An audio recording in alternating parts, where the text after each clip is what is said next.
Canada bakutegeeza nti egenda kubeerayo okusonda ensimbi ez'okuddukanya campaign saako n'okusasula ba polling agents across the country. So abakulembeze National Platform bakutegeeza nti Naigala Noop chapter launch an end of the year fundraising meeting for Noop Canada chapter. Bakutegeeza Saturday, December 13, 2025, time 3 p.m. to 11 p.m. Nebagamba endagiro eri 4953 Sylvia Pice, Niagara Falls, on Canada L2 G1S9. Nebakutegeeza tebere ombungi. Endagiriro zonna ojja kubira ba coordinators, okubira ba treasurer, okubira ne ba secretary abawandiisi. Ayagala okumanyibisa ojja bawandika ku email yaabwe eri Noop chapter Niagara Falls @gmail.com. nga bino byonna bikubutusibwako omuteesiteesi omukulu w'amaserengeta ga America, omukulu Ntambi Remy. N'olw'ensonga eyo eno fundraising ya leero ennaku z'omwezi 13, so mwenna mbaagaliza okubeerayo bannayuganda mwenna bali mu ggwanga lya Canada mugendeyo mumusonde sente zino. Situwetaaga sente, president akyetaaga sente nnyingi nnyo n'okusukka mulowooza. So mwenna mbeetaaga mbasa mugende abantu b'e Canada. Ako kawedde. Kano kakubiri. People Power National Platform UK. People Power National Platform UK bakutegeeza nti bategese end of the year Christmas party ejja kubeera ennaku z'omwezi 13 omwezi ogwa December mwaka 2025 etandika ssaawa 12 mpaka ssaawa 8 ogw'ekiro. Nga pate eno ejja kubeerayo ennaku z'omwezi ziri 13, ndowooza lwaleero baserabidde era neekoma lwaleero saa zijja kubeera 12. Yatandise natenaba zibongeza tizinaba ne bagamba nti ekumekezo saa 8 ogw'ekiro. Ne bakugamba nti osobola basanga ku ndagiriro yaabwe gye bagenda okukolera pate eno eri M59 Mile End Road E1 4AQ Stepan Green next to the station. Ne bagamba ngo yagala kumanya ebisembo gye bakubira ku simu yaabwe mu ngalo kasala banyanya 740569998 oba bwandikire ku mutimbagano gwabwe ogwa email oguli officialukpeoplepower@gmail.com. ne bagamba gendayo olwaleero obereyo wetabe mu kusonda sente n'okunyumirwamu n'okujja ku sente zo nkakubaga kana akakomekereza omwaka olwaleero. Buno bulango obubiri bwobadde bwaleero era kambujjemu wano mu ccu yange ey'obulango. Alright, kano ke kalanga kasembayo. Era obukulembeze bwa National Platform sako People Power mu ggwanga lya Bungereza bakutegeeza nti egenda kubeerayo okwekalakaasa okw'emirembe. Bakuyise peaceful protest at the Minister of Defence in UK. Okwekalakaasa kuno kugenda kubeerayo nga ennaku z'omwezi 19, that is 19th of December 2025, ng'omulama omutuufu gamba Britain Speak Up. Kujja kubeerayo ennaku z'omwezi 19, endagiriro Whitehall, London SW1A 2HB. Nga omulama omutuufu gwe baagala okuba nga bateeka mu kwekalakaasa kuno gusoma bwe guti. Bagamba nti Prime Minister Keir Starmer and the Secretary of State for Foreign and Commonwealth and Development Affairs, Yvette Cooper, to speak up on the growing repression in Uganda and for UK to end military and security assistance, funding and training the brutal of Ugandan military and sanctions official responsible for human rights violation in Uganda. Ne bakutegeeza nti beerayo mbungi nnyo mu kwekalakaasa kuno ogenda kubeera ennaku z'omwezi 19 mu bungi mu ggwanga lya Bungereza tusobole okubanga tulwanyisa nnyandwe Yusuferi nga bwe kiteekeddwa okuba. Alright, obulango buba buwedde njira tugende mu security alert esooka. Bwe mala security alert then tuleke tugende ku information eyatulese. Alright, security alert esooka njagala egende strictly ku bantu b'enkyukakyuka bonna mu kitundu Jinja oba Jinja State ne Jinja Municipality. Bannayuganda mwenna abawangalira ejjinja oba ne mu Jinja Municipality oba mu Jinja City, njagala muwulirize obubaka buno mu busalemu bugende bulungi nnyo batuukeko. Omanyinza ogwange ngukola olwatta ssebo nalumanya wakolawo ki. Saagala kubanga nfunye information etaasa abantu ne sikikola. Kino eno security alert njagala egende abantu bali mu Jinja City ne Jinja Municipality muwulire bulungi nnyo security alert eno muwulire bulungi nnyo. Ekisookera ddala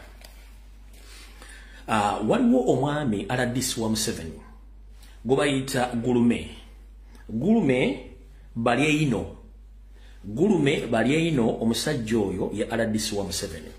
Omusajja ono yono wano. Ndoza abantu bebusoga mu manyi. Ono Gulume bali ino oyo omwami oyo RDC wa Museveni oyo musajja mutujju. Wadde mulamu ngoyezo musajja mutujju oyo. Oyo Gulume bali ino musajja mutujju wa NRM nenga RDC.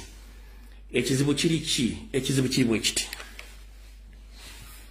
Omusajja ono gye buvuddeko yakola enteekateeka eziggala radio n'ekivulu ky'omwami omu wa National Platform Busoga n'awandika n'ekiwandiiko baggale radio ye naye byonna byafa togenga gati radio evumirira enteekateeka za Nyando Yosoferi mu bwakabaka bwa Busoga ekitali kituufu. Kati omwami to yakoma okwo yeetabe mu bikolobero eby'okukuba n'okutulugunya Bannayuganda n'abawangalya mu jjinja. Ekyaviirako n'omuvubuka omu okufa neyetwala ogenda okuzikanga RDC. Bannansi ne bamunaabira mu maaso bamugamba mukulu va kuzika kono nga nabugisimufungize.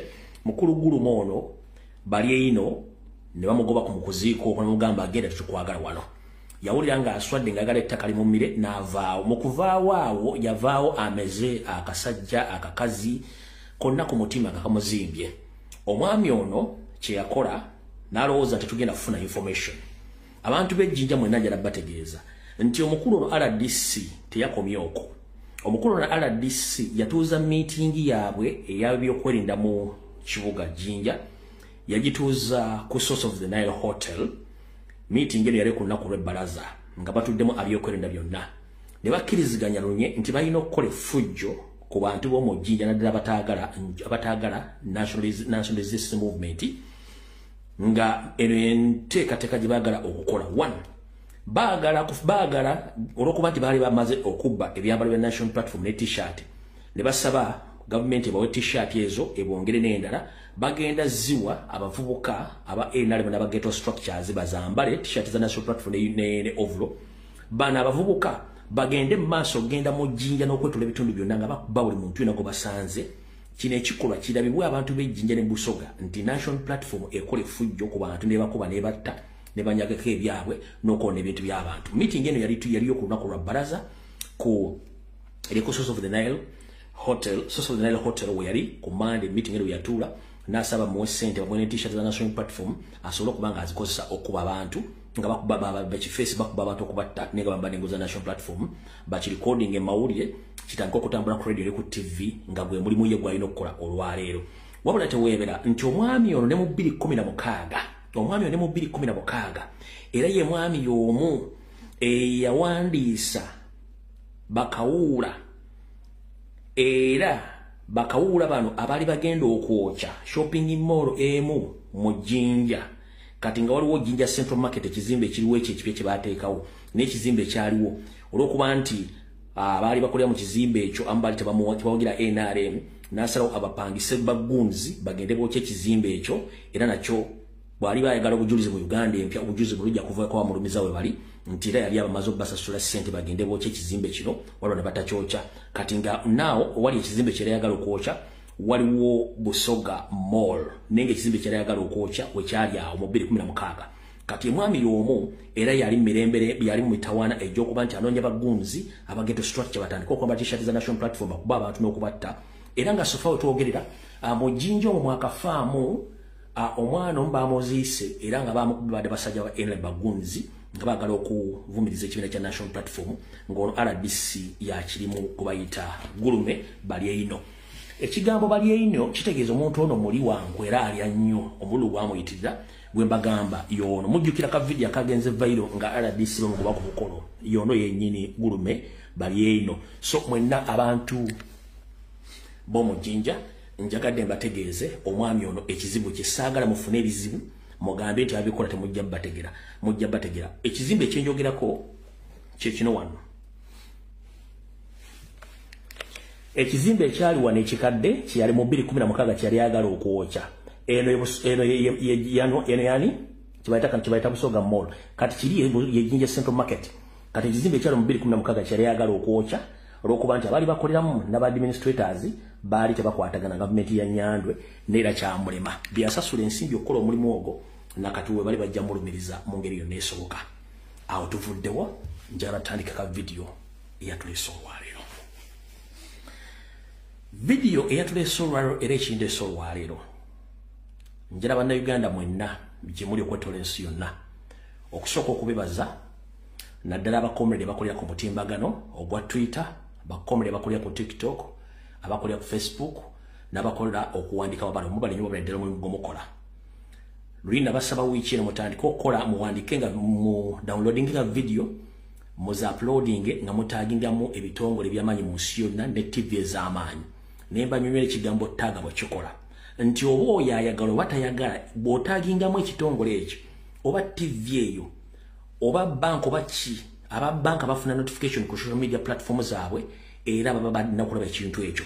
So abaana bangi ba uploadinze video na buli kimu kikyagenda mu maaso.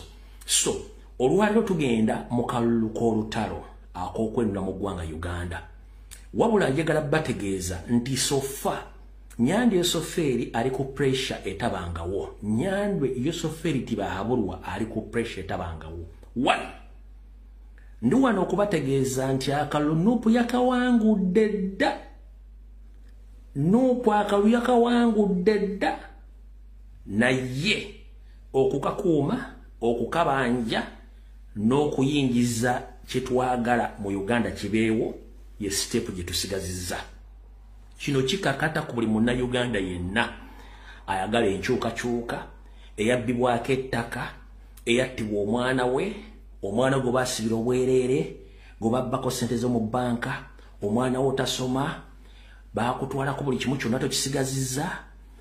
Bwe bino byonna bikwatako bulungi nnyo mu ddwaliro teri malagala, bakusaba ssente za PDM, ate simanyi kyakoze kitya, byonna bikwatako. Edda bwe twalinga mu masomero twakolanga ekintu kimu nti taamu egenda n'ebyayo. Jjukira abaana ba senior 4 ne senior 6 saako ne P7 eb'embisulo. Taamu bwe beggwako nga mayita agenda kudda, balina kye bayita kirommo, bakola buli kyetaagisa okukola. Kati eno taamu egenda myaka ane gya famire ya Museveni bagenda. Buli kyonna ekyetaagisa okukola bannayuganda mukikole. Kubanga eno ensi yammwe tugoba bagwira, tugoba babbe bagenda okubba eggwanga, badde babba eggwanga eri buli kimu genda kikola ekyetaagisa okukola. Wabula njagala kutegeeza, for the first time in Ugandan history, before even elections, waliwo emisango emiyitirivu egitaliiko wadde agenda giwoza nga bagitutte mu kooti. Nkiddamu for the first time in Ugandan history, nga tetunagenda kuba kalugenda kuza omwezi 15, already Electoral Commission emaze okwambulwamu empale n'engoye era ekubibwa enzo mu buli ango yonna eri bwerere bweti.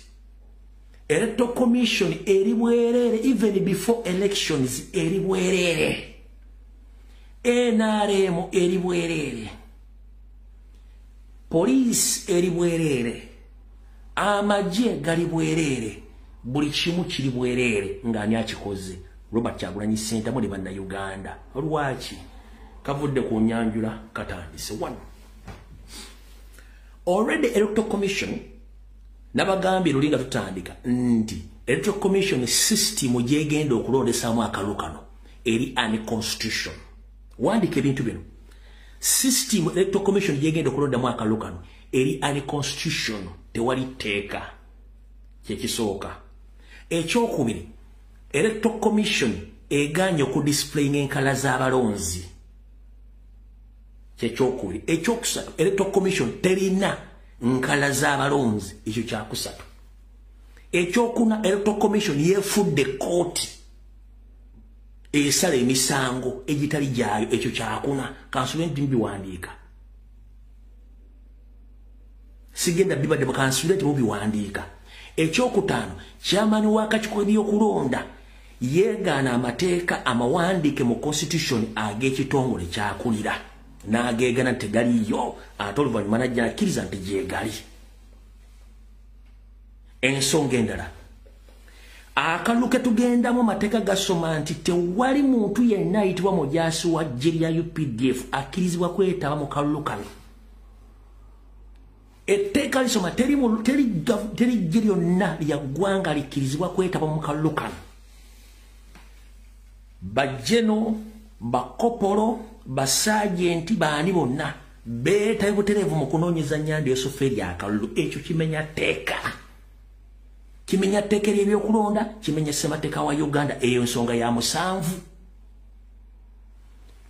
kimenya amateeka munnamagye yenna okuvaayo okwenyigira mu kalulu kimenya amateeka omunnamagye yenna okuvaayo okutandika okukubira gavumenti eriko mbuyinza okugikubira akadingiri kimenya amateeka eyo ensonga ya 8 ensonga ey'omwenda kimenya amateeka amagye ne poliisi okutawaanya n'okukuba abawagizi n'abalonzi ab'ekibiina ekivuganya mu kalwako ensonga ya 8 kati ebisigadde mugenda bitegera kitegeeza nti already nga tetunnagenda mu kalulu buli kimu kyonna kiri bweru okitegedde bulungi nnyo kati katutandike video mutongole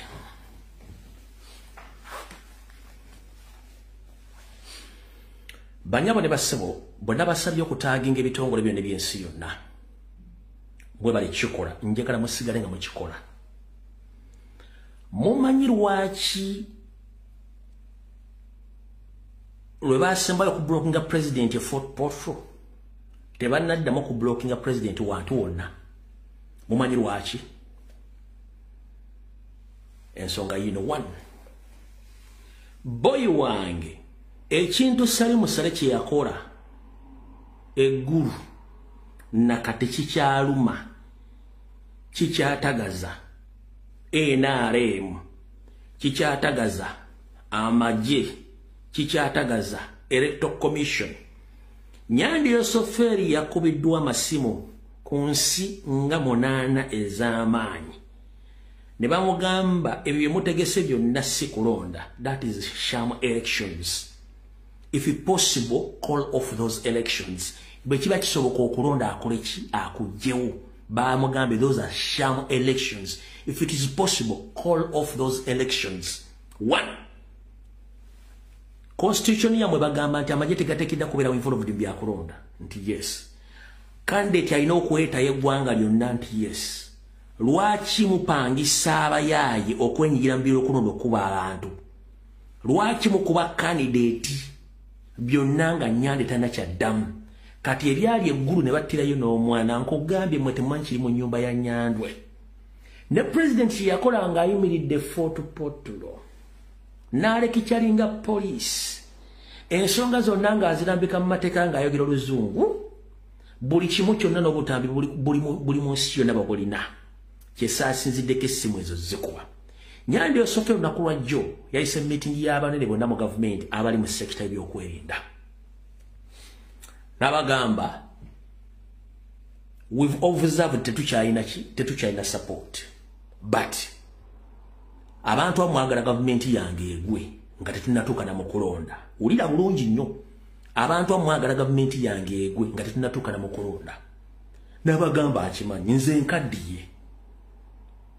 nkaddiye nsobola okuva n'engende lwaki tuloba n'enzera ekisozi munansobola okuholdinga ebintu bino ku buvuyo bumwekolera abamu nga mubukola ku lw'ebigendera byammwe nze nkaddiye ngenda munansobola mutya okusigala mu society ne bannayuganda mukozeeko effujjo will you manage to stay with the current Ugandans kwegamba essimu tebamukubidde waliwo abantu abakola ebintu nga bikola lwa self interest nga n'enywado ebimu tabimanyiiko Nyandi n'abagamba munansobola okuhandolinga kuba yabagenzi nkaddiye ngenda n'effujjo ne mukoze ku bannayuganda erimu nga terimanyikiddwa gye mulijje munansobola oddihandolinga nga tewali asobola kunyega 1 ku bintu byonna bye musobodde okukola president yabagamba musigale nga muli bakkakkamu yali score buli omu gy'ataategeera yes baali baagala kye baali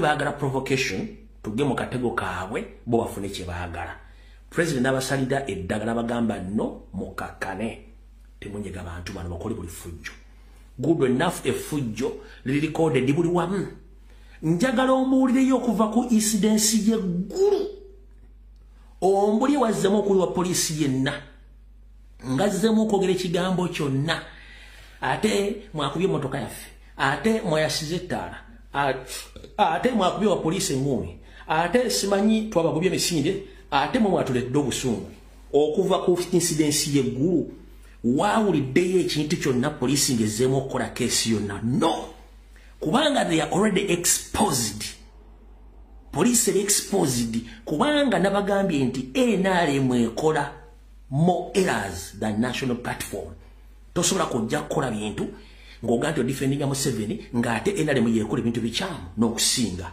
national platform kati okuva ku incidence y'eggulu mwazzemu okuwulira effujjo lyonna ne block gye baakoze president nga Fort Portal no lwaki kubanga waliwo forces zitandise okunyigiriza Nyandwi n'abantu be kyetubagamba nti time eyinza otuuka ng'emmoto tezikyayamba abantu bano just nga mulina kukozesa bwongo kudefeatinga abantu bano obwongo bwe buluwa obwongo bwe buno okusalawo kwammwe era obuyinza buli mu mmwe bannayuganda wetulaga si wangu era yensonga lwaki muzembaga ebigambo bino wammanga ekisooka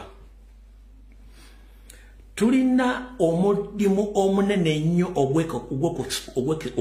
okweexposinga Museveni before the end of December wegulwa buli munnayuganda yenna nagambye fuuka omuyeekera kokozesa essimu yo wakava recordinga video zonna ez'abatembe bateeseteese wano Museveni ne banne balina ekintu kye bazimba naye ng'ekintu kino bakizimbira emirundi ebiri one kyenjega tutandika okulwanyisa olwaleero Museveni engeri gyali omuyeekera ng'akyalina jango politics owa Fronasa era gwa planning okukozesa talinayo alternative ndala yeruwa yensonga lwaki akulyetinze militia groups across the country militia groups zino azikulyetinzewo nga zaba indigenous strictly ba indigenous nga zigenda targeting aba indigenous militia groups zino nenga teziri mateeka kina akulyetinga self destruction yani self destruction feke ngiri bana Uganda tuerwane nga bo aba 50 ya to master plan batudde mabega lwaki kubanga yakulyetinga poverty nga abantu batalina mirimu bangi nnyo nga asobola bazanyisa emirimu gye mu budde w'abaagadde we wano kwe kulyetinga ghetto structures n'akulyetinga militias zino zibali mu kutendeka militias zino zimenya mateeka tezikkirizibwa mu mateeka ga Uganda buli kitundu kya Uganda kyonna naddala mu Buganda mu Busoga mu Maserengeti mu mambuka ga Uganda akulyetinze militias ezigenda okubanga azikozesa one okwenganga okuba bannayuganda okubakuba n'okutuuka okubatta wabula ffe tulina ekintu kimu kiriwo ekiti tetulina gwe tugenda kutya tulina essimu yaffe yeyina okulikodinga ekyokubiri ffe tugenda mu protest vote gye tugendamu tetugenda genda na muggo wadde jinja no tugenda kubanja akawulo kaffe system president yagikusomesa genda ku polling station kuma akaluluko yimirira mita 2 bwe balangira Kyagulanyi wangudde polling station eyo tandika okujaganyizaawo ng'ogenda mu kibuga ekikuliraanye tovaawo it's your constitutional right gw'omuntu ajjeyo omugga kube oba akwenganga alwane naawe waliwo abalina amasimba de tolina network nabo bagijjeeko record that video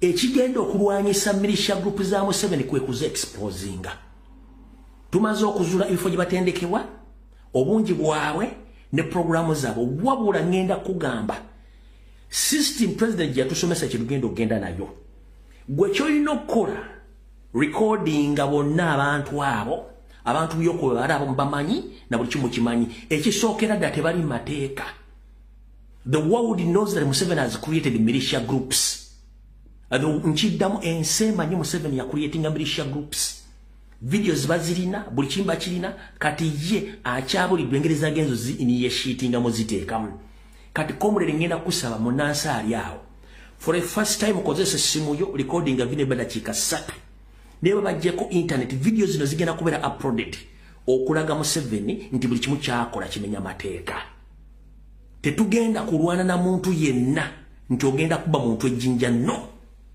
tetugenda kikola kubanga bo kye baagala okusinzira ku kye ba planning tetugenda kikola lwaki tetugenda kikola one bwoba oyagala ku defeating omulabe wo osooka kusoma muzannyo gwe oba muzannyo gw'omugendamu n'ogusoma follow omuzannyo gwabwe twagubakubidde mudda twabazanya smart nga bagala provocation ne tusirika already bagitaddewo system y'okulonda eri unconstitution tukyasiise mante kyobala amateeka gandeekala zirina okuba nga ziri displayed teziri displayed right now abantu abalina okubeera involved ba stakeholder mu kulonda okugenda maaso abantu abo tebali informed about the process kitegeeza already bali ahead kati ekikulu kiri nti abasajja bali mu kutya process mugitegedde mugenda kukozesa essimu zammwe temulwana na muntu mu recording buli kimu oba internet kweri oba masanyaze tegwetegali oba kwegali mu recording video zonna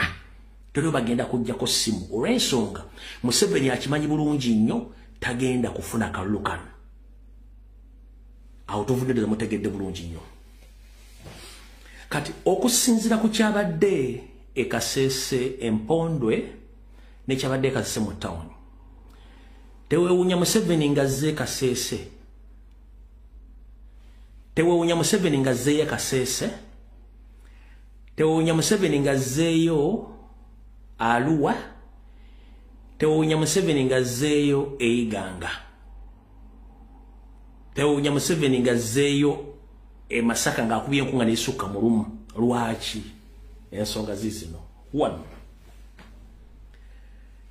sente sofa Museveni ziyaka spendinga nezi mulemi okubala wabula watadde sente Kyagulanyi zonna azoozezaawo kati Museveni ng'akozesa ba RDC be bapiso bagiso bonna bamuwadde intelligence nti ekituufu kiri nti tetulina buwagizi ku ground weetaaga okuddamu okukola oba okurivisiting oba to recampaign those areas so teweewuunya Museveni ng'azzeeyo Kasese n'atuukako n'empondwe president yabadde tewewuunya Museveni ng'azzeeyo Arua tewewuunya Museveni ng'azzeeyo Iganga wonna we tumukubye ne Maserengeta ayinza okudona revisitinga tewewuunya ng'azzeeyo kubanga bamugambye nti tetulina bwe tugenda kulangirira kati kambabulira kino bata mukitegedde Salimu Sale Muhoozi kiri wakiwanoka ne Museveni bali bawadda byabakama emiwendo gyabwe gye baagala gy'abaasoma kuno byabakama kwoli Museveni kwali Sale kwali nani ne buli mukwoli omusajja bali bamuwadde emiwendo gyagenda okulangirira ngera batugamba nti Nuupu enafuna 25%. Nyando afune 65% kati buli obutundutundu obusiga babagabire bana abalala. Kati byabakama bwe yamaze okuboza vinga Westing na Kyagulanyi aji kubye bagamba please musoke muze emiwendo gino. Musoke mugizeeyo. Era ne bagamba tulwali kati Uganda tulonda wane sawa zino. Byabakama tayina provisional results. Zibadde ba doctorates teziriwo. Yabagaye musoke muzizeeyo. Sina bangenda kulangira 65 ng'omusajja almost the world country adikubya kitadde wali sina bengenda kulangirira. Sina bengenda kulangirira. Kubanga buli lale Kyagulanyi jakuba. Mulimba namole ba ku international level abatambulya ku Kyagulanyi abala bafuna live streams ku video ku platform za social media platforms za abana ba mawuli aba Kyagulanyi streams bazifuna. Era n'abagamba nti amawuli g'ensi yonna gafuna gagenda ne gakyalinga laale za Museveni okuva ku macha mpaka bwe zivaawo nga balina ba spies on ground abagenda balondoola abantu ba NRM bajja batya kulaale abakyagula bajja batya kulaale buli kimu kyonna bakirina kati abage musooke mu results zammwe sina bwe ngenda zirangirira ng'olwedde omusajja ne international medias balina ekintu kyonna ekiraga nti omusajja ensaaji kubya kimazeewo ngenda kulangirira ki nga nabafe nawo kimukimanyi bulungi nnyo nti abantu abafe bakusomba busombi balusuluubi n'abagamba musooke mukole ki musooke mbizeeyo tatayina provision results right now olw'ensonga bali mu kutya lwaki bali mu kutya kino kyenkugamba bulijjo lokansooke mujjewo gulume ye mumaliriza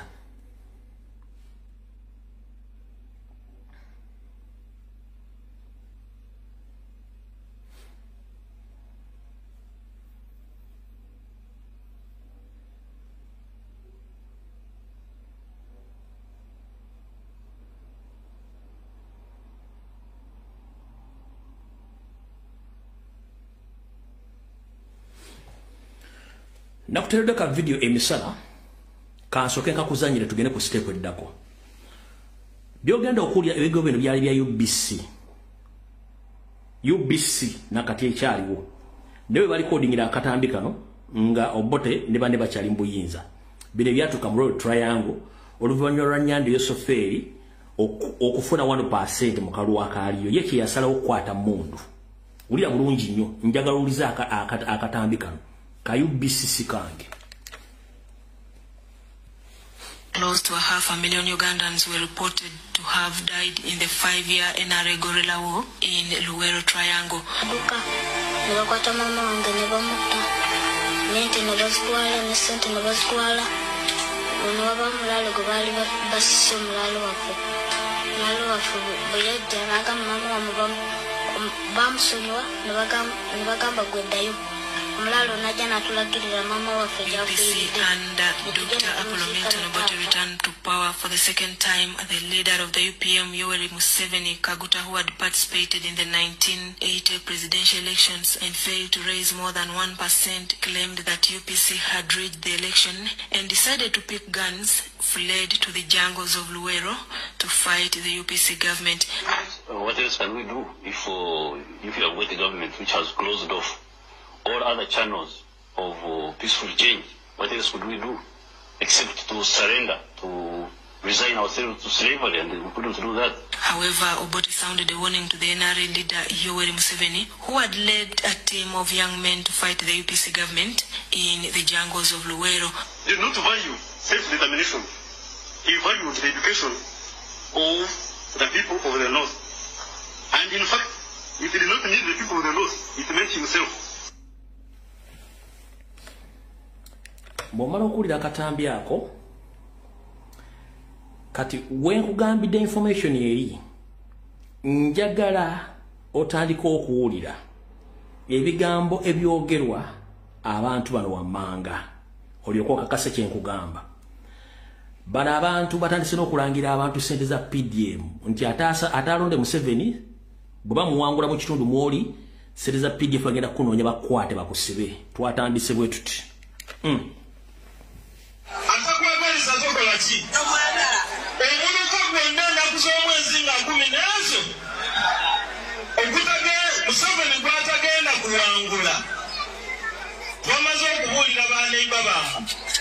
Bawandika obupapula omuntu kubalabanga yafuna sente za PDM naye nga tawakira NRA bawandika oluki babutwalire babagiso ennaku z'omwezi nga 15 kasita Museveni atawangula mu lugago tugenda kubanoonya tubakwate mukomyewo sente zaffe ziwabe NRA abamuwagidde.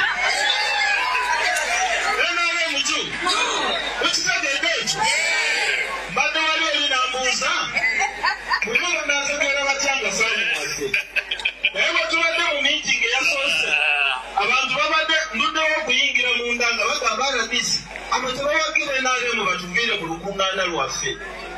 Abo FDC batugamba ng'oli mwana waffe ontegeera bulungi nga bwe babategedde nti temuwagira NRM begagenda okuwandiika omupapula babutwalire kiso okulonda nga kuwedde otuwe sente zaffe kuziwawo NRM eyawagire ki ekakitegeeredesi kubanga tukolye ekyoko Museveni alese PDM omusasulamu kulonda kisulumuso olwobunanfusi tetujja kukkiriza. Alright. Gwe munnayuganda yenna ali eyo amanya gayinza lumbuye ngera kutegeeza Museveni talina sente zizo kuba gw'osasula omusolo. Sente ezo akikola mu bukyamu zibawa kubanga sente zammwe musasula omusolo nezagenda okwewola emitala w'amayanja sente azewola mu mannya gammwe sigage era ky'ovola batebagambako nti Museveni abanjibwa miliyoni 3.5 ng'omuntu olw'ensonga yajja kubadduse. Gwe munnayuganda go banjibwa miliyoni 3.5 ku buli sente Museveni ze yakabba ze yeekewola okuva mu 1996.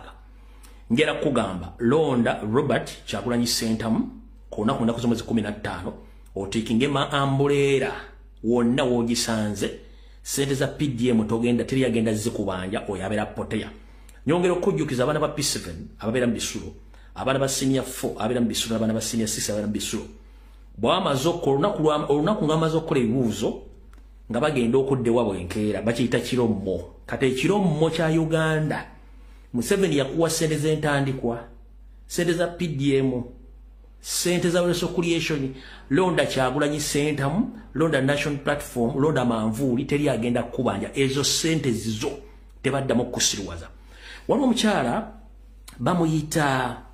bamuyita Tuhairwa Mase ono ndoza go bakwasa nnyanja Victoria Tuhairwa Mase lekera okutiisa banna Uganda oli mukyala munyarwanda bakuwa omulimu otandika okutulugunya bannansi ku nnyanja Nalubaale gy'okwatidde notta n'otugumbula buli kintu ekyatagiza okutugumbula watuuse n'okuba olukuŋŋaana ogamba nti tubadde tubagambye mulonde Museveni era bwe munaalonda Museveni okuva n'olwaleero nga mukkiriza mugenda kuvuba ku nnyanja eyo mpaka wabula mutalonda Museveni we mwakoma oba we tukomyewo tugenda otandikira ennyanja tugenda gibagobako nyabo njala kuga mukyala Mase oba mukyala Mase Tuhairwa njala kubuuza obudde Rwanda butuuse bwe mbange Rwanda mwina ennyanja evaamu ebyennyanja bayita Victoria ddamu yasamirire ku nnyanja Nalubaale ng'ogamba bannansi bannakabala abakolera ku nnyanja eyo nti ogiinako olukusa olubagobako yesi essaawa zino mululina naye sigadde ennaku ntono nnyo mulekera okutiisatiisa bannayuganda mubaka buno waliwo omwami eyamwambalidde yamugamba ebigambo bino kuba bano abantu kati batandise okuteeka abantu ku ddobo nti bo beba owning ensi beba owning natural mineral resources beba lina obulamu ku bannayuganda nabagamba kasite eggwanga ligenda mu mbeera eyo tuba tutuuse mu occupation nga buli munnayuganda tosobola kusalawo kintu kyonna nga kyonna kisalibwawo omuntu aba alina obuyinza mu ngalo ng'atakikola mu bumenyi bw'amateeka omukazi atambudde ennyanja yonna asibye abaana assa abaana akankanga bannayuganda nabagemu talonda Museveni ate weewunye munnamagye yoonowa ekitakkirizibwa ono omukyalo n'omunyarwanda oyo afuukidde bannansi ku nnyanja Nalubaale ekizibu oyo afuukidde bannansi ku nnyanja Victoria ekizibu naye omwami ono yamunziridde mu bulungi nnyo mu katambi kano muweereze obutambi mugambe Pulezidenti Museveni muteekanga agambye tojja ekyamuswange ennaku z'omwezi 2 amagye gakulembera Kano Mase gabbye abantu gabazze babasike mu makomera batulumiza obwavu Mase bw'oba ondaba jangu onkwati ontwale mu kooti nja kwanika obuziina bwammwe abasajja bo bonna bena bye bakola wano nange banziba abamukene babajjako emitwalo 5 buyinzikiza zaaki ennyanja baagigula mutisatiisa abantu yabadde n'entebe natisatiisa abantu yagenze kamuwunga amagye gatuliza mu byobufuzi okumanya ensoli za gavumenti zonna zaafa bannayitulonde Bobi Wine Robert Kyagulanyi Ssentamu okereze gavumenti zonna nagalikutabira ekitongole kiramuzi ekitongole kiramuzi nakyo kyafa tokyasobola kufayo bwenkanya ensoli zonna zonna zifudde abasuubuzi Kampala bakaaba kati omusuubuzi ayimiriza eggwanga Kasiita n'ekitongole kyabwe kya Kasiita bali mu kukaaba nagwe ow'ekyamuswa nawe abadde omuvubi ng'ogamba nawe oyina nakuwanirira eddagala lyammwe asobola okubalwanirira ye Robert Kyagulanyi Ssentamu buli walaba anywera ng'okola ki buli walaba n'ekimuli ng'okola ki Dawudi Nkamba ng'okola ki alright ndoza mutegedde kati waliwo omukyalo ono bamuyita Dr. Sarah Birete omukyalo ono ndowooza kati yayinza okuba ayimidde mbigere by'amatembe yavudde n'agamba twagala ekkooti zitubuulire ez'amateeka ne parliament amagye gakimye eki mu by'okulonda amagye gakimye eki mu kwetoola eggwanga lyonna nga si buvunaanyizibwa bwago bwe tuva tugende ku nsonga endala wuliriza I want to invite the Law Society to help us resolve this controversy? Under what circumstances should we be seeing the army on our streets? And if the radical new bar cannot help resolve this controversy, which is at the heart of rule of law matters in this country, then there will be no radicalness in this bar that we love so much. Then we shall not be back on track until we define how the army interacts with citizens of this country. Look at the ugly events in Gulu. I've been telling people, because I come from the cattle keeping region, that there is no cattle owner that can subject his cattle to the whipping of civilians we saw in Gulu. Cattle, cows are no longer beaten. But the army, using, that stick for keeping cattle, for herding cattle, descends on people, members of the opposition, in broad daylight, beat them on camera, and business goes on as usual. As if we are a normal country. We have been... Omukyala ensonga yazogedde ndoza mudenga mentioninga ku Gulu ekiri eggulu nno wandikola ekintu okulumya omuntu n'oziga ngo yebo muyambe ekkiriza. Gulu yakyusizza buli kimu kyonna. Sente Salimu Sereze lyatadde eggulu, Museveni Sereze lyatadde eggulu mu bakalicho leaders bannabyabufuzi bonna zaakyu trend kasita baakubya abantu emiggo ne banyaga abantu.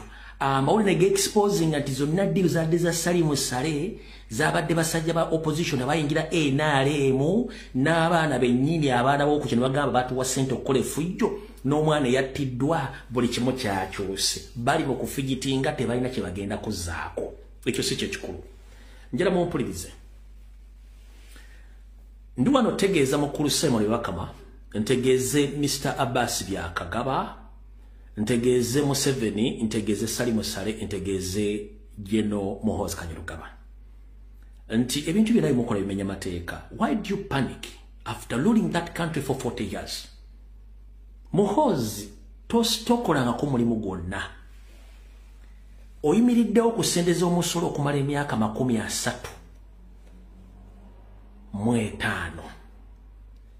Tosabangako mulimu, togulangako kintu ku ssente zo.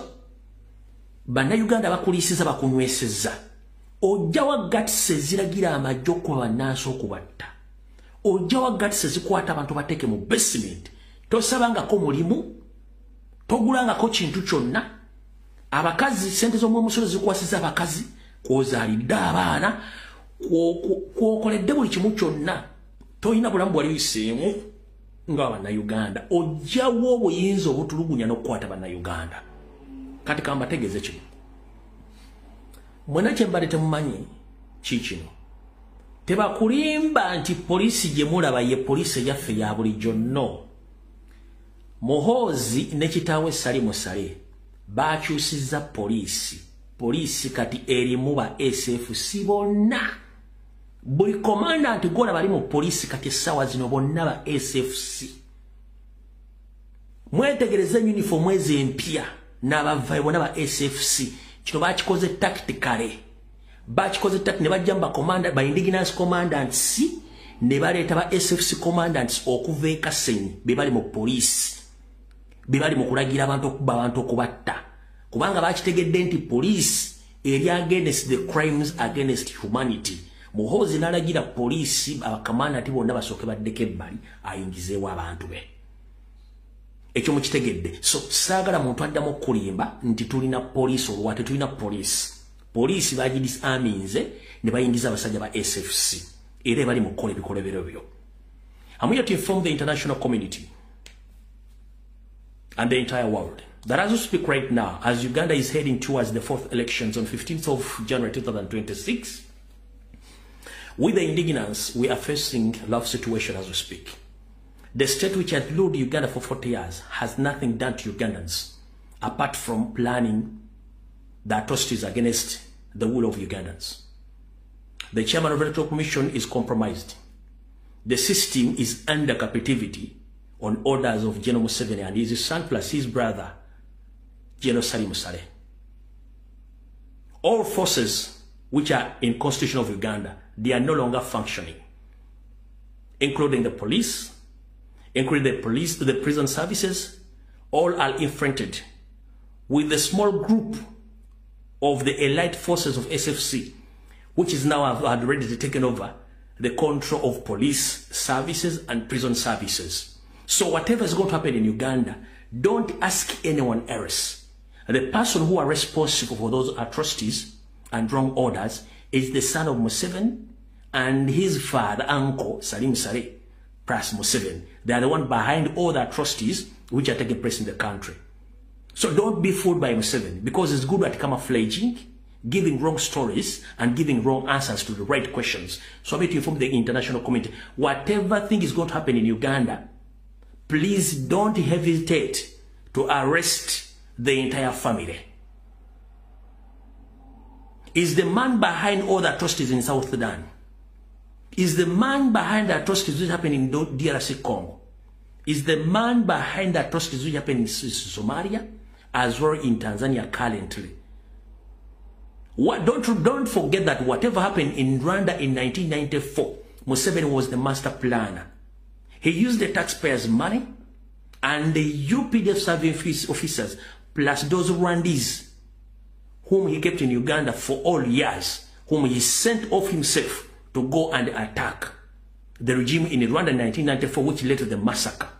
So it's the same thing which is creating right now in Uganda as we are heading towards the elections. He is in fear, he doesn't have support. So instead of using the constitutional forces, that is police and prison, he had instead ordered his elite forces of SFC to take over charge of police and prison. And also he had created the groups of militias across the country who are going to be used in election to torture, to kidnap, to kill all citizens who are going to participate in elections, because he doesn't have support. So whatever happens in Uganda, please, USA, Canada, UK, European Union, don't sit there and think that you are going to question people after the atrocities happen.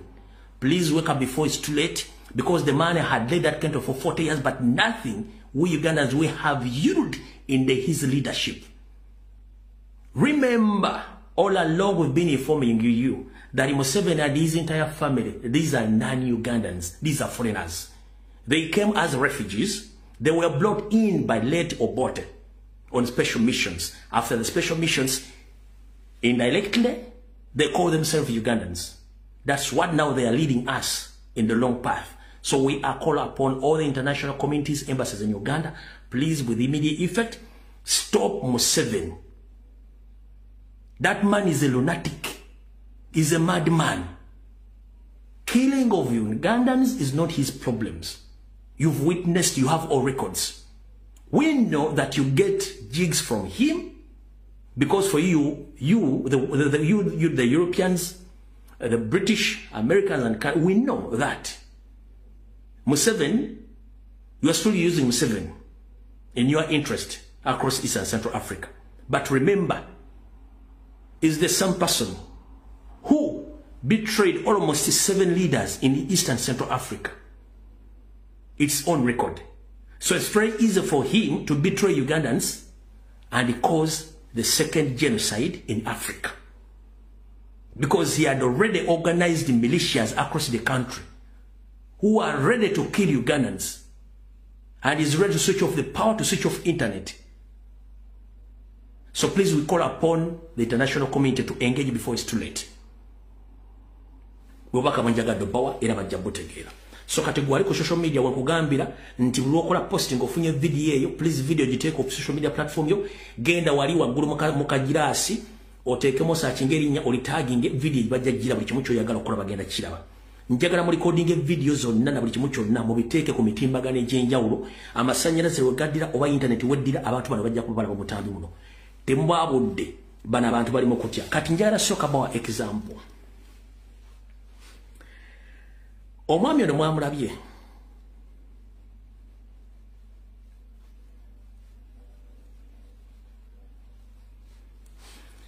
kati basose ne baleeta Chris Magezi n'ayokya ne baleeta Rutuma Kishoke n'ayokya ne baleeta omwami wa poliisi omulala n'ayokya kati ladies and gentlemen Museveni ne Salimu Sale ne Muhoozi balagidde nti kati amagye gagetinge direct involved.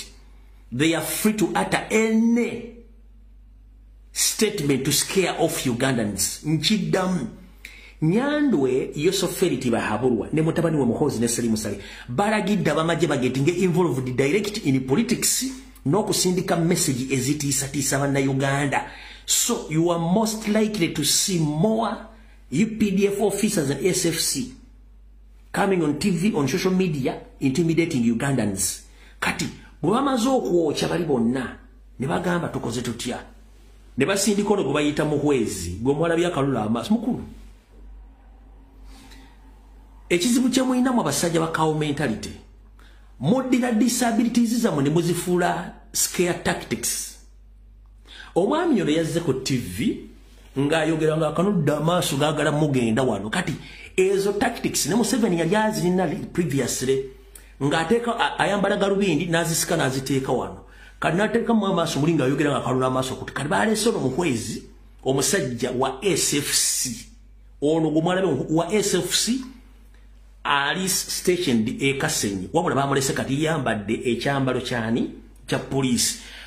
Tetuli mu mpaka za kanula maaso mukulu. Ezo inabilities zammwe obulema bwammwe ne mubukozesa okutiisatiisa abantu kubanga oyogera amaaso gakano tukole tutya. Mukulu okanudde amaaso olinga enteesala ebyayi otiisatiisa abantu ku TV olina otuswe tukulinga twembuzi eniyabitangeesa balaavu oli awo otiisatiisa abantu oli wa SFC. Muhwezi njagala ombuulire watandika ddi okwogerera poliisi. Oletera video 3 enkadde ng'oyogerera poliisi era ng'oli mu poliisi. Wena olukanudde amaaso bw'oti ogajja gali kuli oti ne Museveni yabikola lulinga akyali ddiya oba akyaddireba ne kati mujje all inabilities za mubulema wa mufudde nti mulese muskia tactics okanudde amaaso tetujabiki gendo bigambe nnyoko uno uyo. Overwhelming police, you mentioned the numbers of police and UPDF combined. I don't know whether people hear these things or they think we are stupid, we don't really monitor this. And you say they are 50, when you add 50, we are 47 million Ugandans, overwhelm them, bring the Tanzania here, and you expect us to enter our cars, go to our barracks, cover ourselves. Excuse me. It cannot happen here. And I can assure you, we will use all the possible means, all the possible force within the law to stop it. That's number one. Number two, like I have told you, we're stakeholders in this country. What happens that is bad affects us. I have told you, bad images will stop tourists to come here. The dollar will not come. The GDP will be low. My salary will be low. Any sensible person must connect these things. So nobody benefits from what is happening. But if you have a duty like we have, if you sign to join the force like I did, you have a duty beyond the rest of the people listening and telling me to be logical. My mandate is different. I have the entire country, everybody, NRM, those who are educated, those who are not educated, to protect. So we cannot allow a few section of the people to make the country lawless. Kati mukulu Muhwezi odidde disability y'amaaso g'amanene gakutangalija ogatadde ku TV gati n'otuswiti n'otungazi ne muzza kimemezi sabalaavu. You are not going to allow that. As can you walk like Munyankore? Can you walk like Munyankore? Because we Baganda, we can walk like Baganda. We analyze our ancestral roots. Can you analyze your ancestral roots in Uganda? So now you initiated your disability of bringing out big eyes, intimidating Ugandans on national TV. As who? You have stake as who? Can you walk like a Munyankore? Can you show us your father, your grandfather, your grandfather, and your family in Uganda? Bastard. Munumukutisatisa abantu oli wa SFC oli mu uniform enchamu ozza ku TV mwogera out of the law nawe kenyina mateeka togama ekisinga okuntama bana abantu bagenda mu physical training nabagambye 80% abasajja bali mu office za police tebamanyi constitution ya Uganda tebamanyi mateeka ne penal code bakolera bitu bagimanyi. Police, you are not even supposed to mention the army anywhere because the army is not responsible for protecting Ugandans during the elections. Army is not supposed. Kati godi dole mabo okanuda masoti. Notuno tulevo tusongo otwa musolini otadeka kakofira. Osobola kutambula ngo munyankole go musajja gwe kusiba. Osobola kwogera kitawo ne nyoko. Osobola kwogera bajjajjawo ne bwabeero. Because we Uganda we can walk. We analyze or we can introduce to ourselves that amulumbuye, my father is so, my grandfather is here. Negwe tosobola ogambo ina steke kijolina. Tomanyi na mateeka. Owa polisi yogolota ku maji. Mwemulekerawo kutiisa banna Uganda mmwe. Fibintu betwogera tubyogerera mateeka. Ngera kubuuza wafunye di transfer ekujja mu SFC kulete mu police. Under which law? Under which law eyakujje kasenyi mu SFC ekuleto yambala uniform ya police. Muteekaji. Christopher Damuli ya Kijambia. Teekaji lyakujja mu uniform.Elyakujja mu uniform ya amagye ngoli jeno ndiri kuleta mu police. Okulya crime intelligence. Teekaji. Tulo musajja tisasa. Adide disability obulema abutadde ku TV akanga abantu.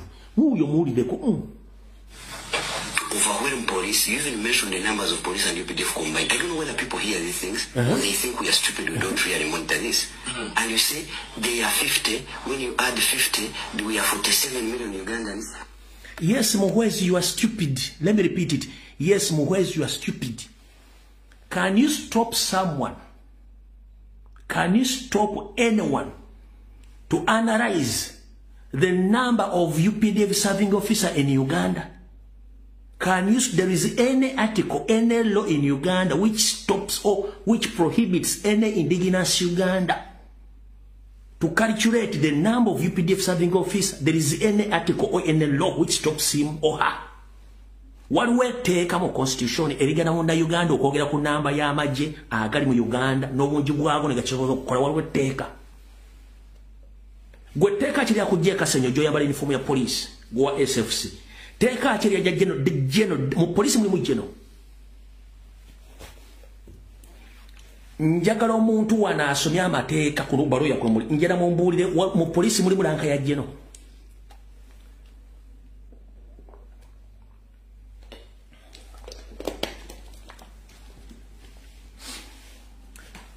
Bino byonna temubimanyi.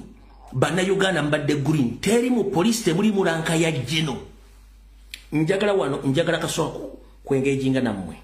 Kuliko ba aba PhD, kuliko aba masters, kuliko aba degree, kuliko aba senior 4, kuliko aba ina ba diploma, kuliko aba ina certificate. Njala babuza. Abali basomye police ne mu constitution ya Uganda waliwo lanka yonna mu police ya jeno.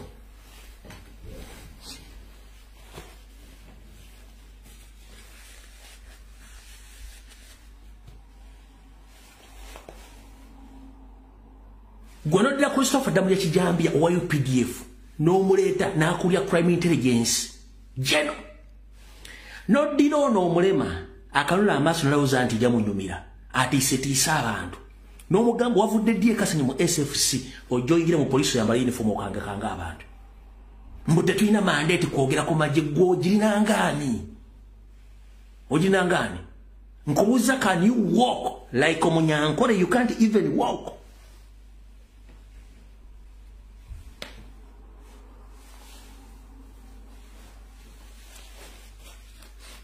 Tosobola kutambula nga Munyankole oli wano yasamirira.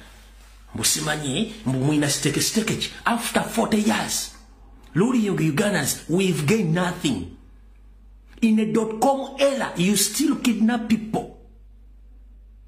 In .com era, you still torture Ugandans. In .com era, you still dig mass graves. And you bury indigenous Ugandans. We thought that after 40 years, you would have initiated the rule of the law, whereby if someone commits a crime, it's very easy to summon him or her to any police station to answer any crime. Not kidnapping, torture. No, it is unconstitutional. But if you still have that cow mentality of 70s of kidnapping people without any trace, this week, Reverend Father Sekabira, a priest from Masaka, was kidnapped. Up to now is nowhere to be seen. Imagine a man of God who was kidnapped. And there is another certain lady who was kidnapped. Many of us friends were kidnapped. They are nowhere to be seen. Then you come out bossing around on TV. Under which law? Go solo tambula ngo munyankole gwe.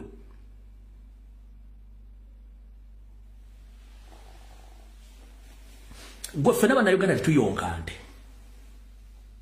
Fena bana Uganda tetuyonka ante. Lwaki? Bogenda okunoonyereza mwenna bakwata emigo, same mentality. Oyina mundu okutta omuggo. Oyina pistol, oyina empingo, oyina okutta omuggo. Kubanga mwakula mmanyi nti okukwata omuggo gwakuba nte. Mukimanyi kyokka. The 56 tribes in Uganda, fenna tukimanyi, we are under occupation. Which occupation is led by Museveni and his group. Some of you are criminals in Rwanda. You ran away in Rwanda. In the 1994 genocide, you are just here sitting in Uganda, gassing around, occupying our space. Obadde mu kimenti abantu abasinga obungi mu gavumenti ya Museveni bebali mu genocide y'e Rwanda 1994 bebali mu gavumenti ya Museveni. Ne baddana okusirwaza abantu okutiisatiisa abantu.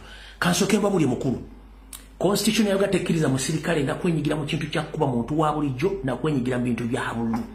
Mbagambe ode before elections eto commission eri competent. Chairman wa Kachiko yandibadde resigninze dda.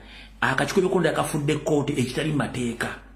Kalimu mutiisatiisa bana Uganda. Mukuliyetize militias ezigenda okuba bana Uganda. Mukaluka. Kati kabali coding buli kimu tujja kifuna tugenda back exposing. Gwe n'otuulanga mulina ekintu kimu mu bulamu bwammwe. Mwe tribe yammwe y'abatuusi mulina ekintu kimu. Bw'oba tocompromises muntu ogenda motta. As you speak right now, ennaku z'omwezi 13, former speaker of the parliament, Liberata Kagadaga, bayinza omukubikira olwaleero. Nkiddamu, wetwogera kati Rebecca Kadaga bayinza omukubikira olwaleero. Bw'obanga afunye chance mulinyise ennyonyi mutwale Nairobi olwaleero. Bamukezeza mu case clinic. Nga taasula otaakese Rebecca Kadaga alitwala. Bayinza omukubikira olw'enkya. Nentegezeddwa kakawungezi bali munoonyeza nnyonyi mutwale Nairobi mu Aga Khan. Ninga bamujje makaage nga biwola ttaka. Nyo mutwala mpanga mu case clinic gy'abadde yosaidize kolo. Simanyo baana bwana banke akesi za Aizuru mukama mukingiriza. The same people are poisoning abantu. Kwa tewagala muntu akugambako. Lwaki temukiriza muntu aba challenginga. Twali tusuubira that this particular moment.com era mugenda ku accepting challenges. Kubanga abantu bachalinge bananyini musolo. Muli kimwagala kikozesa forces. Mwamuloza mumusembayo kubanga mwina amateeka. Mwina monopoly ku violence. Kati mulukurutinza ba militias ba indigenous ba fighting against the same indigenous people. Mwali mukyereruddawa. You creating militias to fight against the indigenous Ugandans. Mwali mukyerabyewo. Ngira tugera mu elections ezo.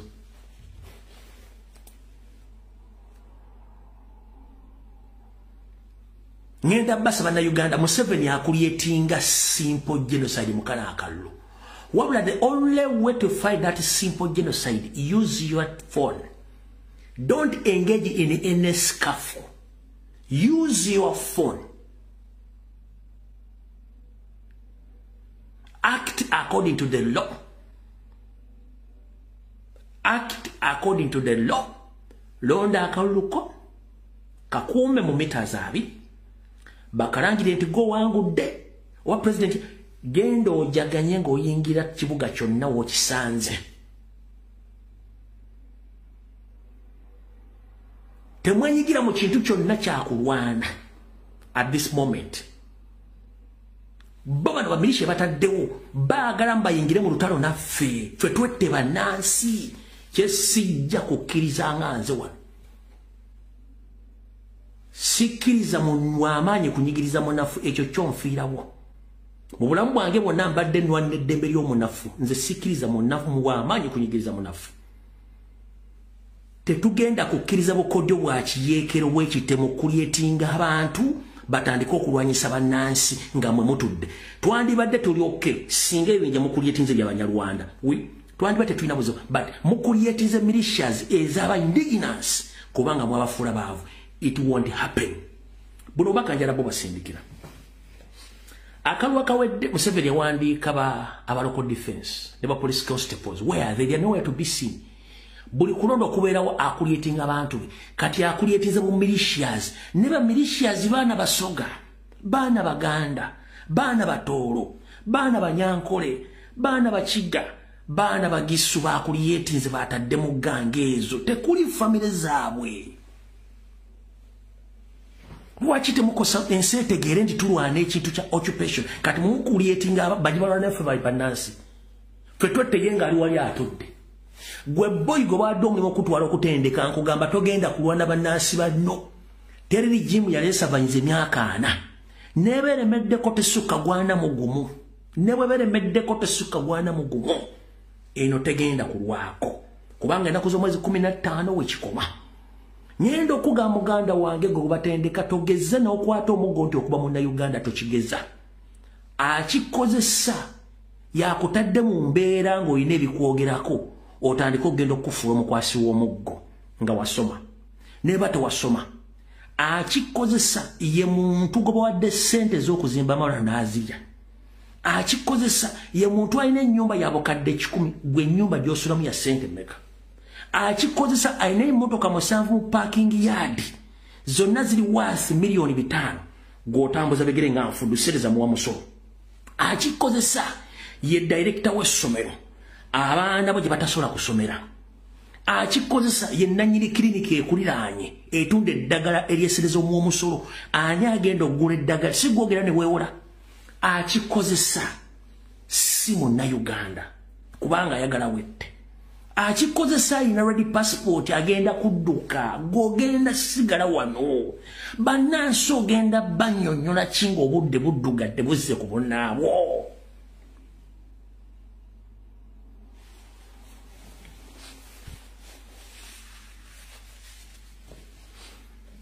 gw'omanya ekiri eggulu gw'omanya ekiri eggulu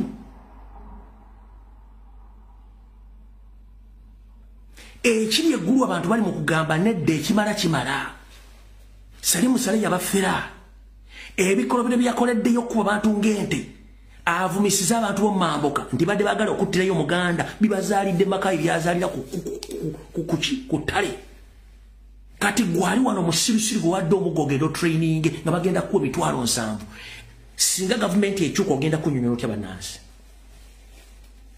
ogenda banyonyola otya ogenda banyonyola otya nakano kangayiseewo bakomredi abali mu struggle njagala nnyo bye muwogera n'okukyusa ensi wabula ngenda kugamba obanga tomanyi byabufuzi tokola vidiyo gireke teweekaka tebakuteeka mu lutalo lw'otamanyi bwe mba nga nkoze vidiyo nga togitegeera gireke togyogerako kubanga nange bwemukola vidiyo sina vidiyo gye nkwatamu kubanga sinze nkuwa byogenda okwogera naddala nga tomanyi history tomanyi politics vidiyo muzireke temuzikola nagamba abantu wano okufuna uniform za NRM nembagamba njabba buli addi lwe zigenda okukola lwakuba saabannyonnyola kyekibatawaanya kati kankunnyonnyole 1 mu 1998 Museveni yabulwa abantu bamuyambako kugenda mu nsiko kubanga ajayitewe baali bamugobyeyo najja mu Buganda mu Buganda baganda bali baganya muyamba kiyakola nga government jalwanyisa Obote naafuna uniform za amaje go Obote najja natugumbula nga abaganda nga akosa uniform zo Obote abaganda bennyini ne baganda najja bagambe wafuna nga uniform za amaje go Obote najje misana n'abatugumbula Museveni kenyini ngamba de uniform zo Obote ekiro yennyini najja ali mu ngoye za bulijjo n'obugoyegoye nabagamba tubage mutuwa abana mwaganye kati abasajja Obote bazine babatta abaganda kwe kushiti kuwa Museveni support kubanga yabazanyisa omuzanyo gwe bataategeera kati nawe tokimanyi nti wofuna uniform ya NRM omuzanyo gwe yatuzanya naffe tusobola okugumuzanya tokimanyi gomanya emirundi emekaje bamenye ekitebe kyaffe ne batwala uniform zaffe bade bazuwa ghetto structures okutandika okucreatinga havoc bakituteekeko nti ffe tuliwo tukola ki tukozesa violence fe bannopupe kennyini egyo emizanyo giri political tojja gitegeera bw'oba totegeera kireke ono politics si waakumala googera njogera with the reference bw'oba tomanyi politics muleke tokola video tojja kutegeera politics tojja zitegeera bulaza tojja tegeera politics Museveni ofuna support y'abaganda yamala kozesa uniform za Obote natta abaganda bagamba Obote yatusaate kati Museveni yennyini yabatira mu uniform za Obote najja nabagamba muleki nabagamba mpane Buganda kati Obote bamazeewo ne bagamba akatukuwa bandesinda buli kimu ne bakimuwa kyonna. That was a well strategic politic in a jungle way. Na wawule mitima gy'abaganda kati gwe boy we kugamba ekigambo nga tokimanyi kisiri kitomanyi politics musigale mbirala temujja bitegeera ate sikaka kutegeera zino video zenkola tojja zitegeera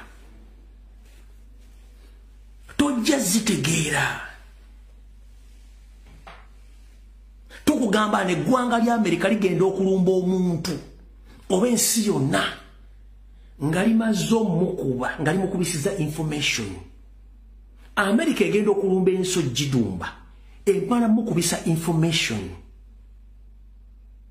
kana tego bango ina information gyokubisa omuntu naje naje kwati kitegeeza nti bano si baffe kyota tegedde buuza ndebira na sigenda nkutereddeko just yako okukategeere mudde musome history jali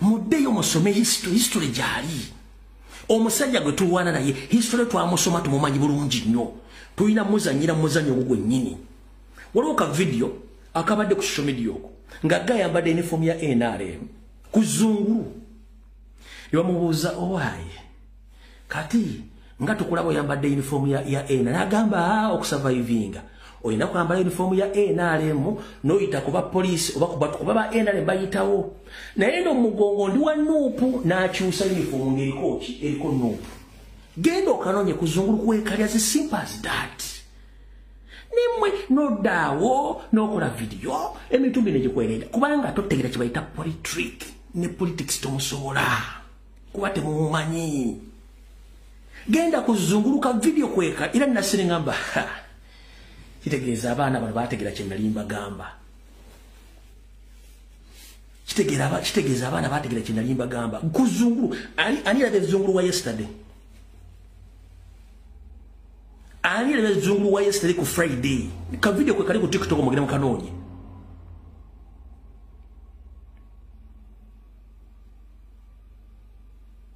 onagambi yakalabye yagambye nze nyambala t-shirt ya NRM kubanga nina okuyita ku busajja kubanga aba NRM bayita ku busajja kati bwenzigira mu ya nubu obusajja sigenda buyita ku bujja kunkwata kyekinyam namugamba ate bwenkyuka nze ndi wa nubu nga t-shirt kuliko ekigambo nubu kati baba tomanyi politrick bireke tokola video you won't understand tojja bitegeera bwe tugenda ku international level nga nate etudde nga bagenda kuba nsi basooka gikuba information goza ki Museveni nagamba Museveni okwekuumira mu buyinza akozesa media era bw'omuggyako media oba omumaze ngera kubuuza lwaki yawera Facebook mu Uganda kubanga Facebook yamukubanga ku makya n'olweggulo TikTok nejja ne mukubira ku TikTok kati TikTok yagiguze temukyatambulizako information ya noob ate instead bawabira accounts zammwe lwaki kubanga information ebadde mukuba kibayita information kimutamanyi yesabaka video kakano bakati kitegeza nti oliye guy yamanya kye namugamba nabasomesa n'ennyanya n'abenyanya bazitegeera abandi babasomesa soda by cup oba baking powder abantu bamutegeera abantu babasomesa amazzi okulwanyisa tiya gas amazzi bagategeera gw'osomeseza ki what have you taught people in this struggle that's the question what have you taught people in this struggle which method and which tactic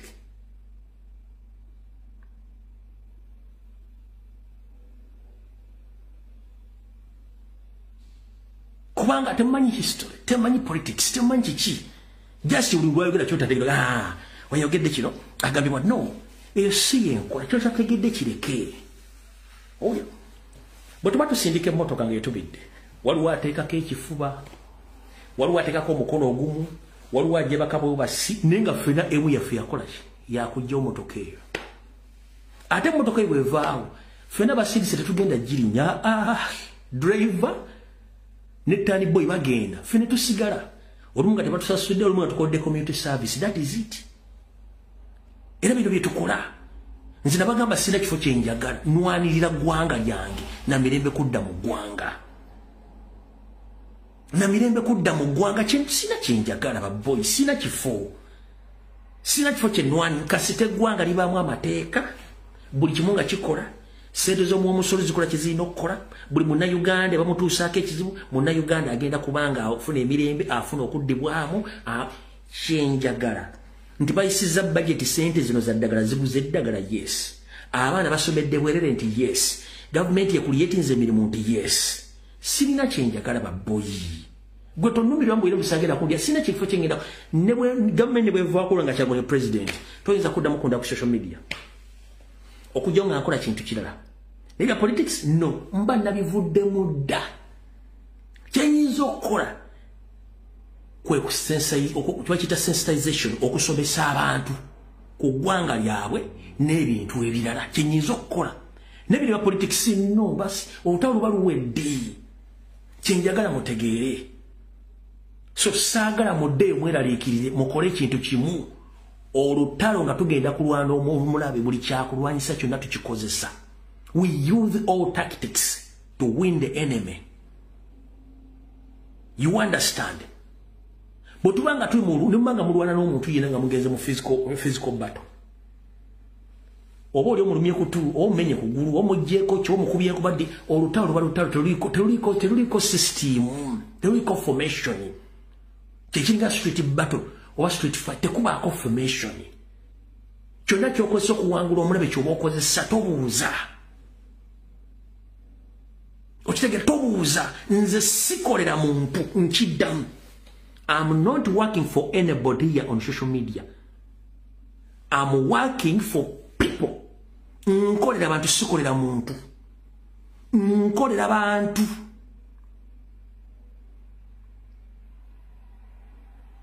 Njagala mumpulira bulungi. Ku social media platform kuno sina muntu gwe nkolera abantu banna Uganda olw'eggwanga lyange.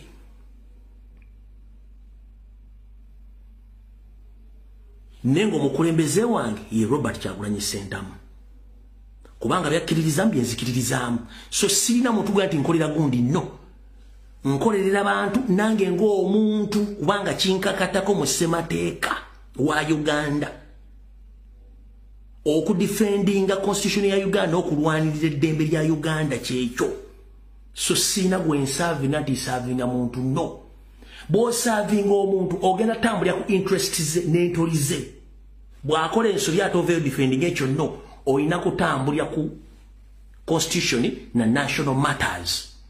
Kubanga omuntu ajja ku disappointing, bannayuga tebagenda ku disappointing kubanga be bangi. Ne president akigamba nti nze ndiwo kulwa mmwe era mmwe nze mmwe akigamba lunye. But when you serve an individual, you make error. It's like NRM, they are serving one person in Museveni. That's why they're making error. Bakola error for serving interests za gwanga Uganda.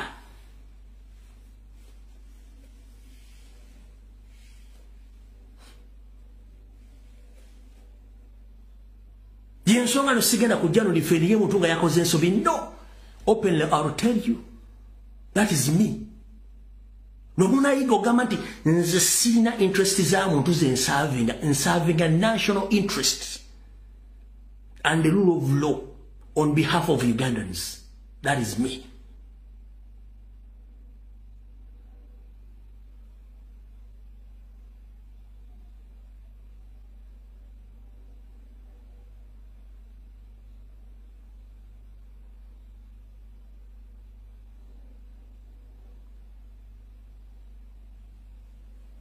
Yes, the president abayogera gati ngenda bwe munfuula president ngenda kuba savinga nga nkola ebintu ABCD kubanga akimanyi sente za muwa musolo ate abantu bakamaabe.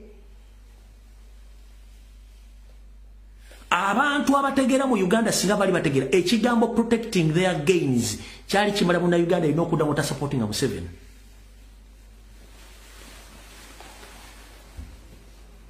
Ekigambo kyonna Museveni kiyateeka ku theme ye yateeka mu kulonda kuno nti he is protecting his gain. Munda Uganda ategeera etasobola kudda babega wa Museveni lwaki.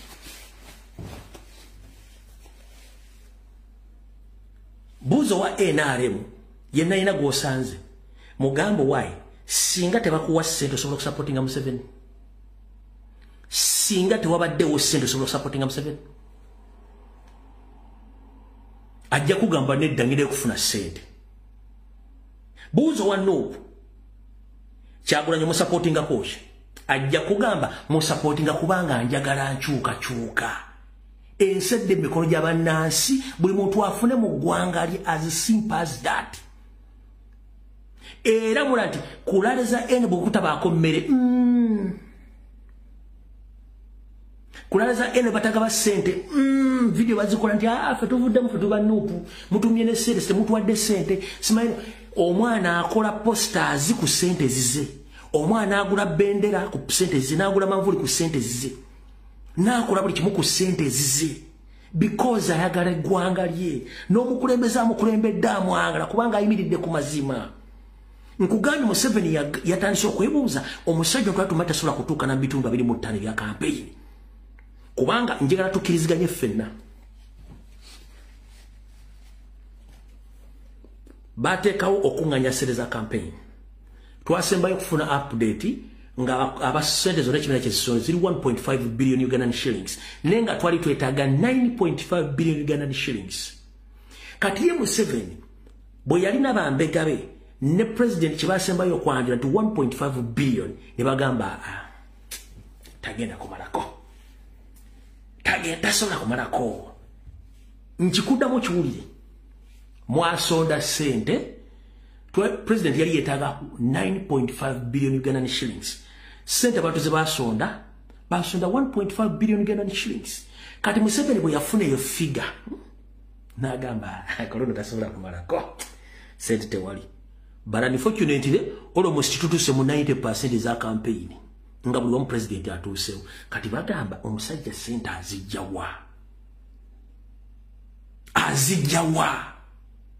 nga Museveni akwata 3 to 6 billion parale 3 to 6 billion parale akyatambula.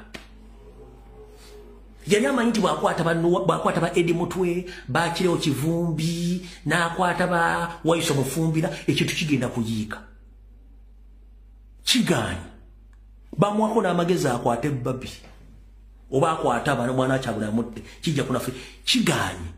Kati gwe omuntu alinga Museveni panic gyali moyagala muga nti tatya oyagambira nti akasajja Kacyagulanyi akasigazi kagala bibyo olkitegeza nti amutuddemu kubanga yakitegedde nti akasajja kafuusa akasajja mabaga abaganda baga nti bwogo omusajja munno leka mwezi nakuza Museveni addama nti ali ku muntu wa bulijjo kumbe ali ku musajja omuzibu ennyo gwatategeera okitegedde bulungi kati kyenkugamba nti mmwe temumanyi system bwetambula era buli muntu yenna wandibadde oprotectinga oyagala nnyo president wa Robert Kyagulanyi Ssentamu waliwo omuntu gwe nawulirako comrade no babeera okwo ku social media naye omusajja information agijjawa omusajja information agijjawa tabanga akolera gavumenti owatunde omuntu nombuuza kyebayita intelligence okimanyi gavumenti zonna ezigudde world over zibiramu abantu abaagala nga bamanyi ekituufu kyeki nga bali mu system naye nga ebintu ebikola mu system tebabyagala they have to link the information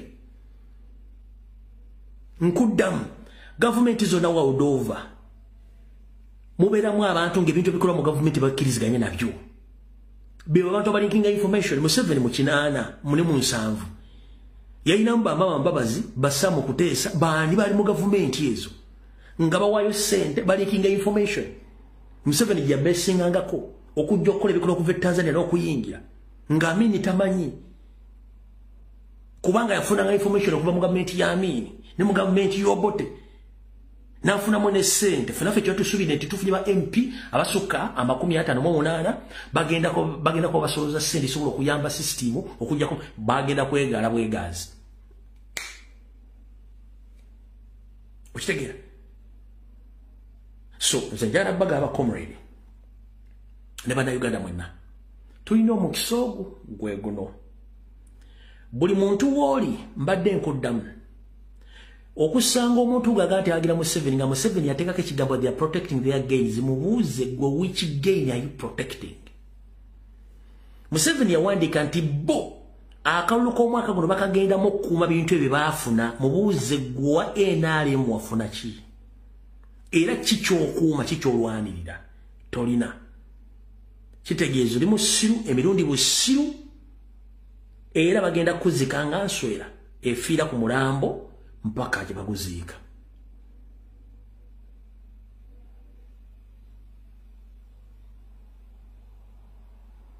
without money there is no Museveni kati abantu ababo Museveni bwe bamugoberera eri abaavu bakagubira baga nti tusigala ku Kyagulanyi no matter what abo gye bali no matter what wadde tuli bavu tugenda sigala ku Kyagulanyi tumuvaako ne basonda n'ekikumi n'abaana b'amasomero nga bagenda sigalawo without money there is no Museveni there is no NRM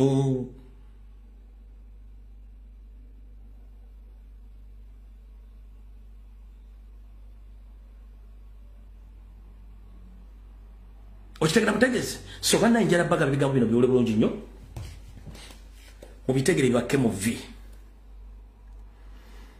bwe mmala obbalaga oyo omwami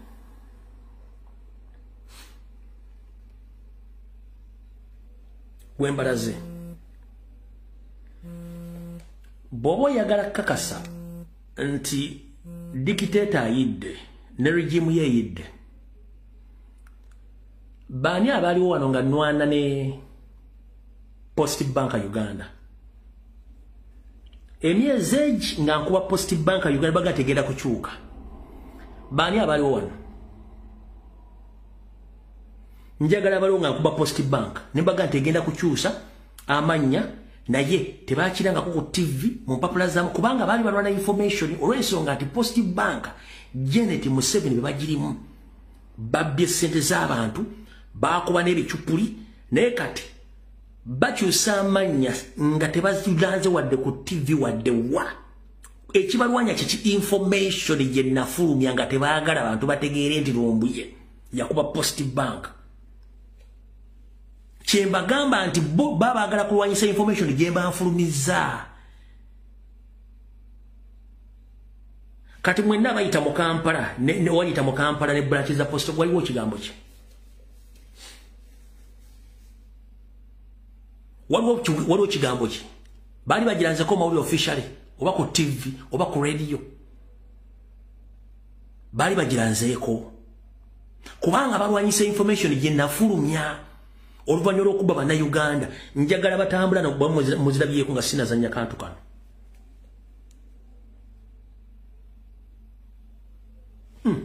kanka bazanyireko obudde tulina butono ekyo ki lindako post bank bagitunda manyi kampala mutuvuga speed obulawo wiiki emu ogenda okumawo nga changes mpitirivu katera ba Paro bank awali post bank bagitunda bakyusiza bukyusa linnya manyi kampala bannange bintu bituukakyuka mu mutuvuga speed naye nga ddiba nentinda sawa ziri 11 za kumakya omanyi ntinda eri mu Nakawa West Nakawa Division West kulembeddwa Joel Senyonyi tukulembedde bulungi bambi naye nga ntinda kyekibuga ekisinga obunene mu Nakawa era ye capital city ye Nakawa Division naye nga boda to boda manye sime badde yambolako bannange sime engeri gye zimbolako zibitegeera bannange olwo tutandise boda to boda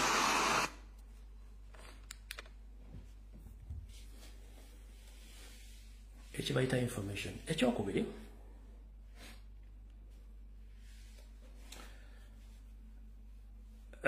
ensonga lwaki nzija nekola security alert bwe nkola security alert mba nsabotaging plan ze babagenda okukola against the will of national platform ne president waffe ne bannayuganda as well mba sirina gwe ntiisa no nakino njala mukitegerwalo bwe nkola security alert njikola okutaasa president wange ekibiina kya national platform ne bannayuganda kibanga notification to notify someone goza lwaki oluguudo lubeerako obupande oba kyetuyita signpost lwaki essimu yo eriko notification button lwaki ensa zaakulaakulana zirina silence ezo zibalaga nti wagenda kugwawo ekizibu so security alert is just to alert someone era bwe nzikola ebintu bingi babisazaamu bibadde bagenda okukola ebintu bingi babisazaamu bibadde bagenda okukola not because bate bagenda bikola baba bagenda bikola wabula bw'okyogerako immediately bakisazaamu kubanga tebagenda kulwana information eraga nti obujulizi bwafulumye dda ate bakole ekintu kyekimu mufune obwongo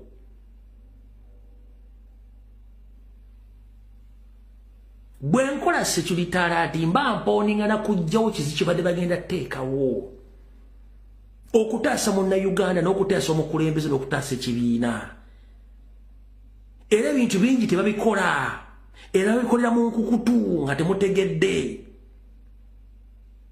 kyekintu kya security alert baba njagala okitegeere sirina gwenkanga no bo mwenna muli bantu bakulu sirina gwenkanga ate nkukange nkwagaza ki sina kyenkwagaza security alert mba ntegeeza awo ekikwatako nti kino na kino bakitegese okitegeramu kibayita security is to alert someone yes lwaki ne ku simu yo olina notification they alert you of the incoming messages or the incoming call to alert you. This is exactly what I'm saying. Nti ekintu ekyo kyenkola mba ntegeeza abantu okwekuuma ku kyebategese.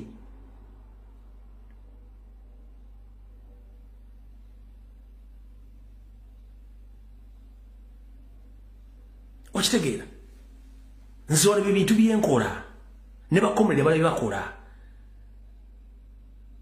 so sinti niwokutiisa sina gwentiisa no kubanga mwenna muli above iti nimba nkutiisaako kikomere sina kyenkutiisaako mba ntegeeza bannansi nti kino kigenda kubeerawo bwe batakikola well and good man savings omuntu kubanga bwe kigwawo nga nakyogedde kijja baleetera obuzibu tebagenda kulwana mazima so kinjagadde obbagamba so video njagala gikomya wano mukama 13 ampeera mwekuume nkiddamu njagala gikomya wano mukama 13 ampeera mwekuume naye nga nfundikira bantu b'omu Uganda mwenna naddala Kampala Mukono wa Kiso Entebbe nkiddamu bannayuganda bonna mu Kampala Mukono wa Kiso Entebbe Nyando Yosoferi yazzemu n'ayiwa abatembeeyi bangi naye abatembeeyi bano balongoosemukko bahawkers balongoosemukko yabahawkers mwe bali bayingidde ku street so bw'oba tonawulirawo kirango kyonna nga State Council egamba nti abasuubuzi abatembeeyi yabatadde so ng'oli mu Kampala Mukono wa Kiso Entebbe mwegendereze nnyo abatembeeyi bazze bangi nnyo naye bw'ato nti Kampala yatadde abatembeeyi oba Entebbe wa Kiso abatembeeyi bangi nnyo we batadde bangi abo bonna si batembeeyi bonna bapimi banywande Yosoferi so mwegendereze nnyo era mbeere alati nnyo nyongera okukubiriza mutandika okuyiya bwe tugenda okwengejinga obubbi bwa kalulu nenga gwe kyobamanya buli muntu wooli ensolo ku kizigo kweri musabire nnyo presidenti musabire nnyo ba comrades no tuli mutalo afa yafa asigala talama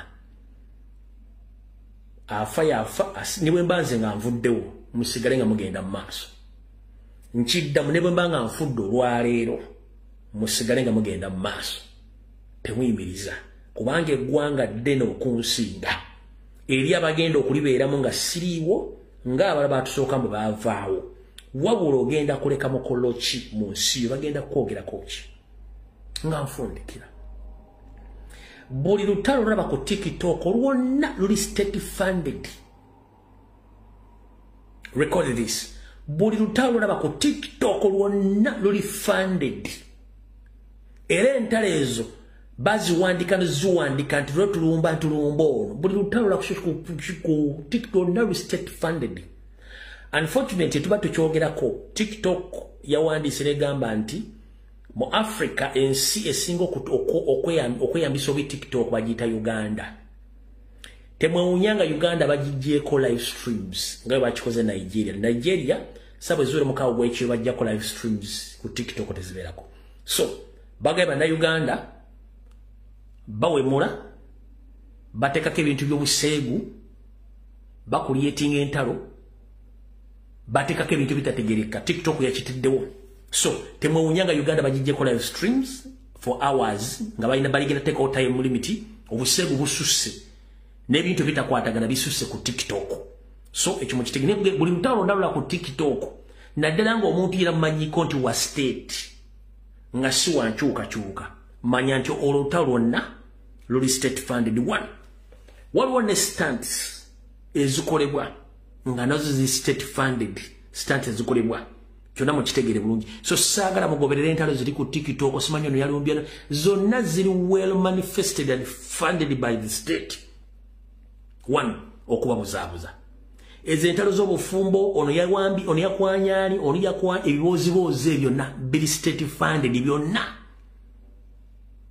njagala mukitegere bulungi nnyo kozesa data wo ng'olwanirira eggwanga lyo kozesa data wo ng'olwanirira eggwanga tokozesa data ng'odda mu ntalo kubanga naawe osobola okuyomba kozesa okuyomba ko ng'olwanyisa Museveni kozesa data wo ng'osharinga information kozesa data wo ng'oyogera ensonga eziruma bannayuganda naawe osobola okufuuka Kyagulanyi naawe osobola okufuuka Lumbuye naawe osobola okufuuka Gundu Tamaguzi naawe osobola okufuuka ekintu kyonna ng'okozesa essimu yo as long as nti omaliridde nti okufa kumu n'okuzaalibwa kumu mukitegedde bulungi nnyo tewa muntu yenna addamu okutiisatiisa kubanga akutiisatiisa yaba atinze okutya ezo n'embaga zemulaba zonna ez'omujjiri zonna sente za state zonna embaga zemulaba zisinga zonna eziri ku social zonna embaga za state sente za state nga zirimu aba celebrities nkuda mostly embaga z'aba celebrity ba TikTok zonna za state ezaba individual bana bantu babuli no problem wabula embaga z'aba celebrities maybe kibi zonna those are state funded stunts and diversions mukitegedde bulungi nnyo bana mukama akomire video ewedde mweraba